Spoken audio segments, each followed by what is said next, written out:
కానీ నేను రాసిన వీలునామా ప్రకారం నువ్వు నీ భర్తతో అత్తతో కలిసి ఉంటేనే నీకు గాని నీ బిడ్డకు గాని ఆస్తి దక్కుతుంది. లేదంటే అనాథ శరణాలయానికి వెళ్తుంది, అంతేగా? కాదమ్మా, ఆ అనసూయకి చెందుతుంది. ఆ అనసూయకి చెందుతా అనసూయకి చెందుతా అనసూయకి చెందుతా అనసూయకి చెందుతా.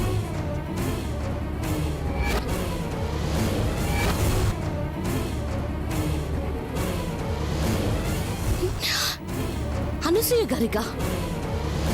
అవునమ్మా, నువ్వు ఈ ఇంటికి ఈ మనుషులకి దూరం అయితే ఆ ఆస్తి అనసూయకి చెందాలని వీలునామా రాశాను. అబద్ధం! నేను వీళ్ళతో కలిసి ఉండాలని మీరిలా అబద్ధం ఆడుతున్నారు. కాదమ్మా, నిజం చెప్తే ఆ అనసూయ ఆస్తి కోసం నిన్ను ఎక్కడ దూరం చేస్తుందేమోనని ఆమె ముందు చెప్పలేదమ్మా. కానీ నిజం తెలియకపోతే ఆ ఆస్తి అనసూయ పాలైపోతుందని నీకు మాత్రమే ఆ రహస్యం చెప్తున్నాను. ఏ ఆస్తి కోసం నువ్వు ఇంతకాలం పోరాడావో, ఏ ఆస్తిని కాపాడ్డానికి నువ్వు ఇన్ని కష్టాలు పడ్డావో, ఆ ఆస్తి ఇప్పుడు నీ చేతుల్లో ఉంది. దాన్ని కాపాడుకుంటావో ఆ అనసూయ పాలు చేస్తావో నీ ఇష్టం. నిర్ణయం నీకే వదిలేస్తున్నాను.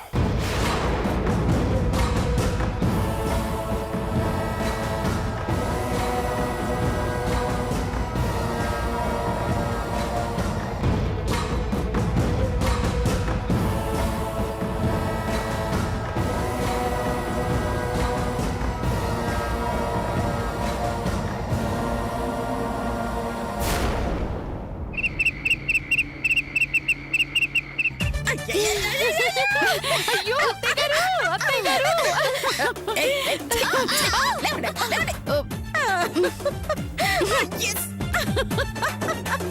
అయ్యయ్యో, నిజంగా ఎంత మంచి బంపర్ ఆఫర్ కొట్టేసావు నాన్న. ఇది బంపర్ ఆఫరా?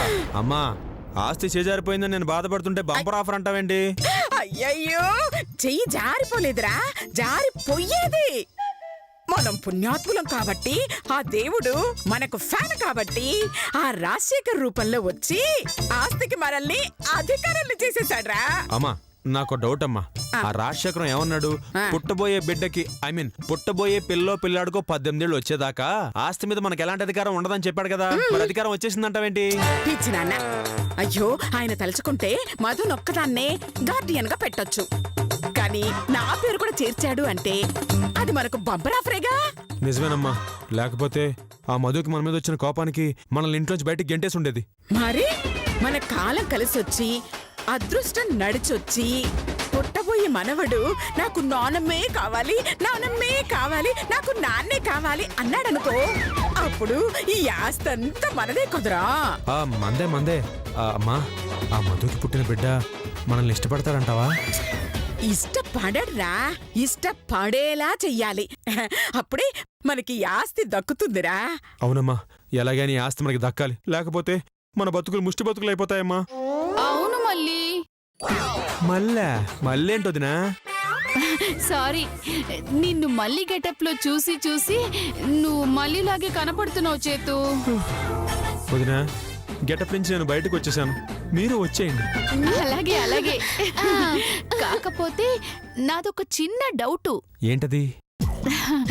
మగపిల్లాడు పుడితే 18 ఏళ్లు దాటినా మీతోనే ఉంటాడు కాబట్టి ఆస్తి మొత్తం మీతోనే ఉంటుంది.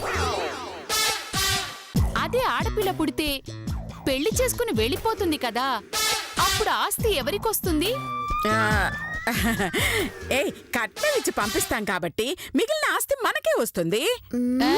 మరి ఆడమగ కాకుండా పుడితే? ఆడమగ కాకుండానా? అలా ఎలా పుడతారే? అంటే చైతు మగవాడయ్యుండి ఆడగెటప్లో తిరుగుతున్న టైంలో మధు నెల తప్పింది కదా, అయితే పుట్టేవాడు కూడా నీ గెటప్ లాగే అటు ఇటు కాకుండా పుడతారేమోనని. అత్తయ్య గారు, దాని మాటలకేం గాని, రేపు పుట్టబోయేవాళ్ళు ఎవరి దగ్గరుంటే వాళ్ళకి ఆస్తి వస్తుంది అన్నారు కదా. ఒకవేళ నా దగ్గరే ఉంటాను అన్నారనుకో, అప్పుడు ఆస్తి నాకే వస్తుంది కదా.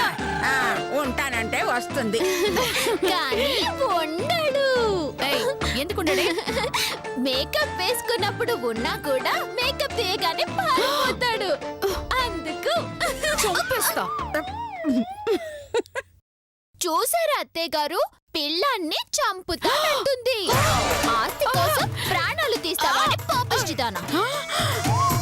అయ్యో అయ్యో అత్తయ్య గారు నేను అలా అనలేదు.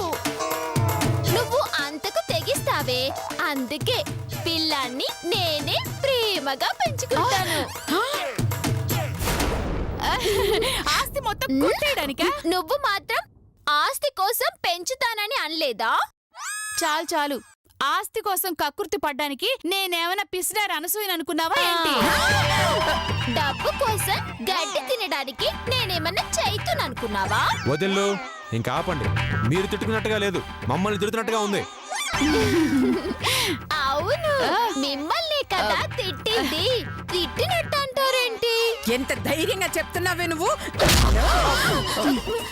నన్ను ఒక్కదాన్ని తంతారేంటి అత్తయ్య గారు?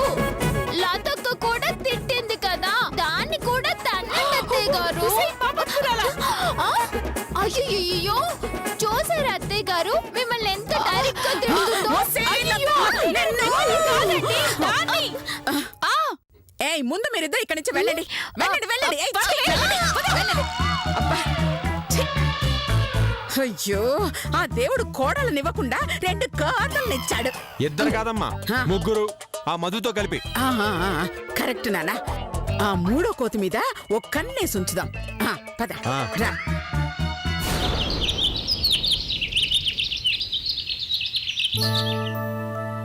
అమ్మా ఇదిగోమ్మా 6,000 వడ్డీ రామారావు ఇచ్చాడు. నాన్నగారు నాన్నగారు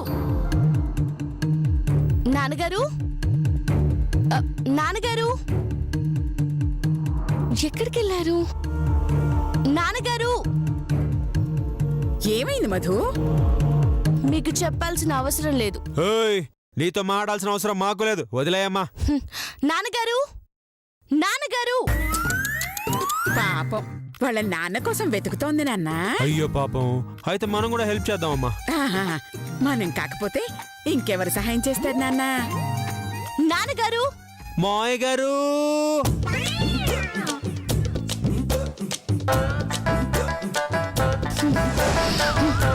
నాన్నగారు అన్నయ్య గారు.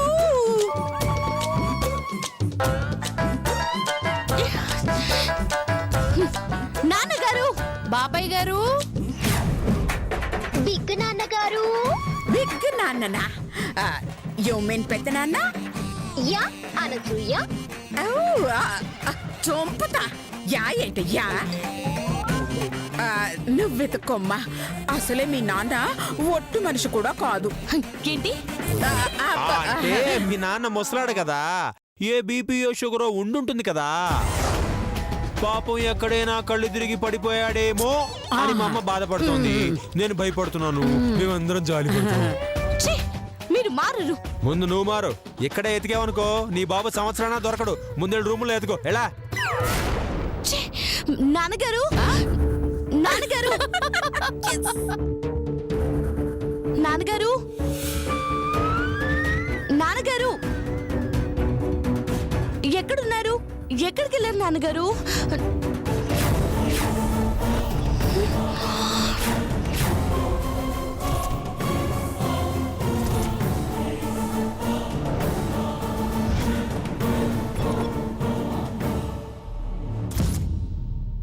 అమ్మా, నువ్వు ఈ లెటర్ చదివే సమయానికి నేను నీకు చాలా దూరంలో ఉంటాను. నిజానికి నేను నీకు చెప్పే వెళదామనుకున్నాను. కానీ నీకు చెప్తే నువ్వు వెళ్ళనివ్వవని చెప్పలేని మాటలను ఈ లెటర్ ద్వారా నీకు చెప్పి వెళ్తున్నాను. తండ్రిగా నేను నీకు చెప్పేది ఒకటే. జీవితం అనేది ఒక ప్రశ్న లాంటిది. సమాధానమే మనం సాగుతూ ఉండాలి. జీవితం అనేది చిక్కుముడి లాంటిది. దాన్ని మనం విప్పుతూనే ఉండాలి.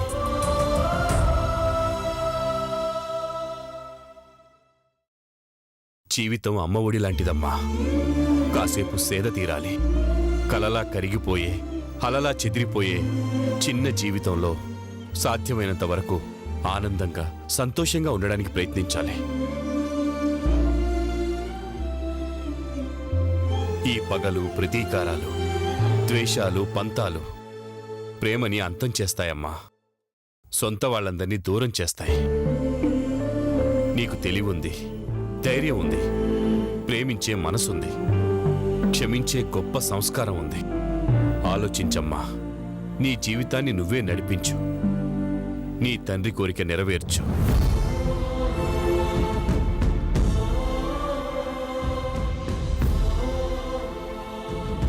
పరిస్థితులన్నీ చక్కపెట్టు. రాజశేఖర్ కూతురన్న మాట నిలబెట్టమ్మా. ఆ రోజు నేను తప్పకుండా వస్తాను. అప్పటి వరకు నిన్ను నీడలా కాపాడుతూనే ఉంటాను. ప్రేమతో, మీ నాన్న.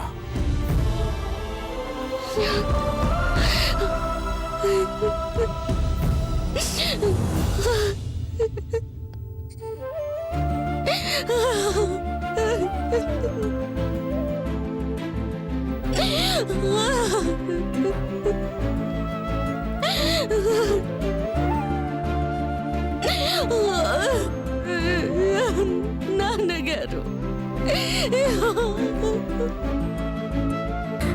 అయ్యో రండి రండి రండి.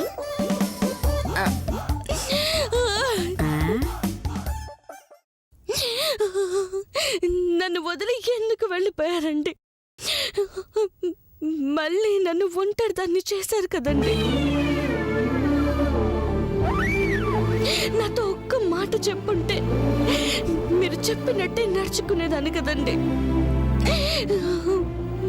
మళ్ళీ మిమ్మల్ని ఎప్పుడు చూస్తాను, ఎప్పుడు మాట్లాడతానండి?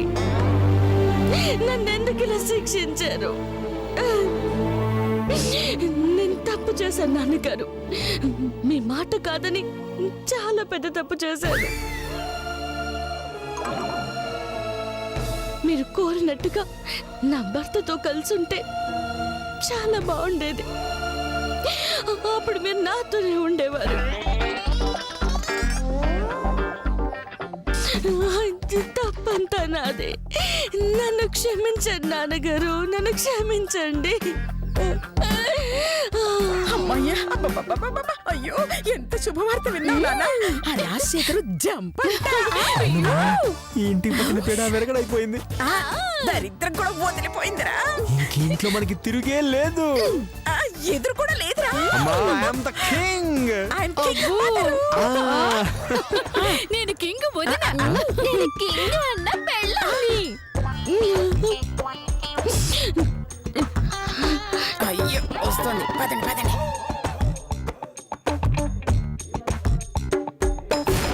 ఆ, అయ్యయ్యో ఏమైంది మధు? నాన్న గోరు కనిపించారా? అమ్మా, మొహం చూస్తే తెలియట్లా. పాపం ముసలోడు జంపు. ఎవరితో? చిన్నారమ్మాయి, పాపం ఆయన అలాంటి వారు కాదే, మహాత్ముడు. అయితే గాంధీజీనా అత్తయ్య గారు? అయితే పైన గుండు, చేతిలో కర్ర, బొడ్డులో గడియారం ఉండాలి కదా. ఆయన జాతిపిత గాంధీజీ అమ్మా, ఈయన మధుపిత. పాపం మళ్ళీ ఆయన హిమాలయాలకు వెళ్ళిపోయాడేమో. అలాంటప్పుడు మరి మధు పరిస్థితి ఏంటమ్మా ఇప్పుడు? మాటల్లో నేను చెప్పలేను నాన్నా. అయితే పాట పాడమ్మా. Good idea. అమ్మా చూడాలి, నిన్ను నాన్నను చూడాలి, నాన్నకు ముద్దు ఇవ్వాలి, నీ ఒడిలో నిద్రపోవాలి. అమ్మా అమ్మా అమ్మా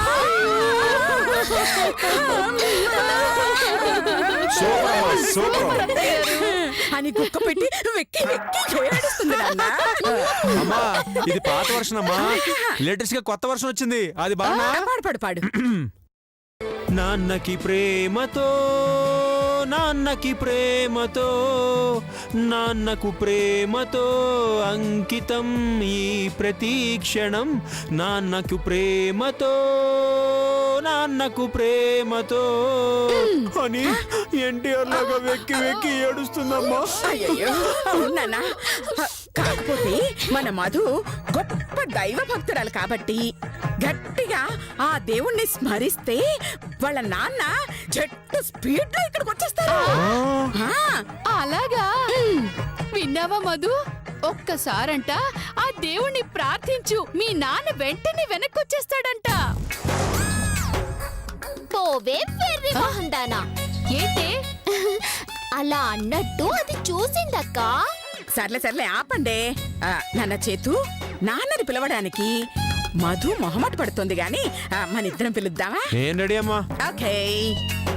మన మధు నిజంగా దైవ భక్తురాలే అయితే, ఆమెకు నీతి నిజాయితీ ఉంటే మనం పిలవంగానే తల్లిదండ్రులు వచ్చేస్తారు, లేదంటే రారు. అంటే అమ్మా, మధుకి ఇది క్యారెక్టర్ టెస్ట్ అన్నమాట. ఇంకెందుకమ్మా ఆలస్యం, పిలిచేద్దాం. అమ్మగారు, అమ్మగారు, నాన్నగారు, అమ్మగారు, నాన్నగారు.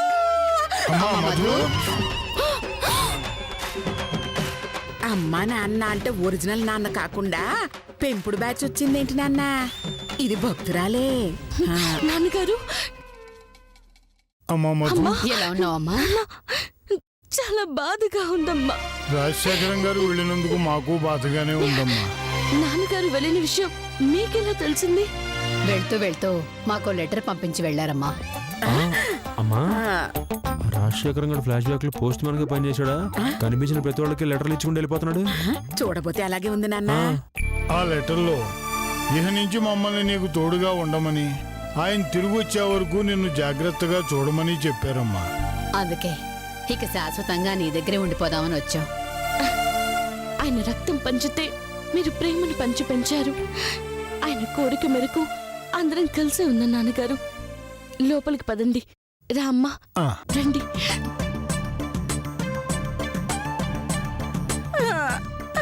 ఓరి దేవుడో, ఒక దరిద్రం వదిలింది అనుకుంటే రెండు దరిద్రాలు తగులుకున్నాయేంటి నాన్న? ఏం తగులుకుంటే ఏంటమ్మా, ఆ రాజశేఖరం గారు పోయాడుగా.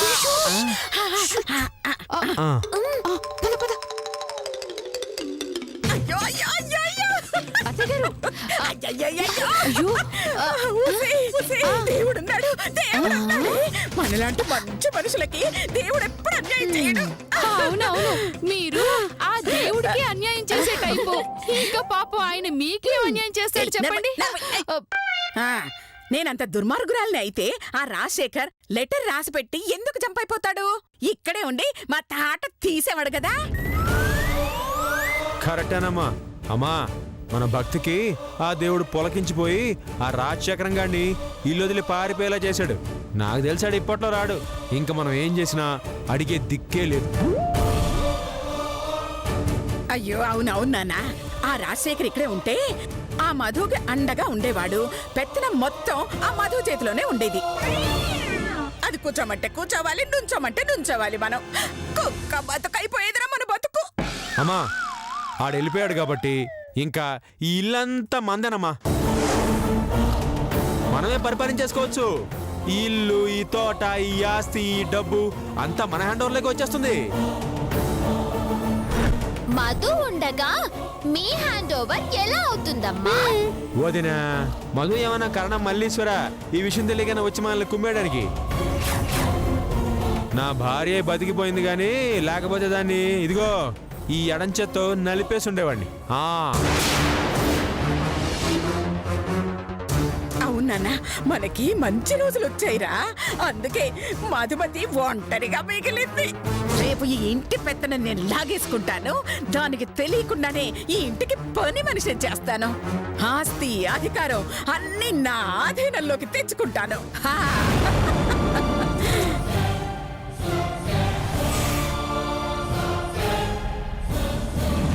ఇంట్లో ఉండలేక బయటికెళ్ళి బతకలేక కుక్కిన పేనులా ఇక్కడే ఏదో ఒక మూలన పడుండేలా చేస్తాను. ఈ ఇంటికి మహారాణి అవుతాను. అమ్మా, ఆ మధు మన బానిసమ్మ. మనం కూర్చోమంటే కూర్చోవాలి, నుంచోమంటే నుంచోవాలి. కుక్కలా అరవాలి, కోతిలా గెంతాలి. అత్తయ్య గారు, ఆ మధు కోతిలా గెంతుతుంటే చూడాలనుంది అత్తయ్య గారు. ఒక్కసారి గెంతించరా? ఆ, అయ్యో నీ కోరిక తప్పకుండా తీరుస్తానే. అవును అత్తయ్య గారు, నాకు కూడా అది కుక్కలాగా బౌ బౌ బౌ బౌ నరుస్తుంటే చూడాలనుంది. అక్క, దానికైతే మధు అరవడం ఎందుకు? రోజు అత్తయ్య గారు అరుస్తున్నారు కదా, సేమ్ అలాగే ఉంటుంది. ఒసేయ్, నిన్ను చంపుతానే కోతి మొహందానా. పాపం అక్క కోతిలా ఉండదు అత్తయ్య గారు. ఆవిడన్నది నన్ను కాదే నిన్ను. నన్నా? అవునే, నిన్నే నిన్నే నిన్నే నిన్నే. నన్ను అన్నారు కాబట్టి వదిలేస్తున్నాను. అదే మా లతక్క నానున్నారంటే కథ మరోలా ఉండేది. ఆ? అంటే ఏం చేస్తావే? ఏమైనా చేస్తాను, ఎంతకైనా తెగిస్తాను. ఆ? అలాగా అయితే అది కోతి మొహంది, చింపాంజీది కొండ మొహంది. అయ్యయ్యో, అంతేనా అత్తయ్య గారు? తిట్లు రావా ఇంకా మీకు? ఆ? నిన్ను నోర్మై. అత్తయ్య గారు, ఇది మిమ్మల్ని రెచ్చగొట్టి నన్ను తినేస్తుంది. వదిన్లు అమ్మా, నువ్వు కూడా ఏంటమ్మా వదిన్లు, ముందు గొడవపడ్డం ఆపండి. ఆ మధుని ఫస్ట్ ఎలా ముప్పు తిప్పలు పెట్టాలో అది ఆలోచించండి.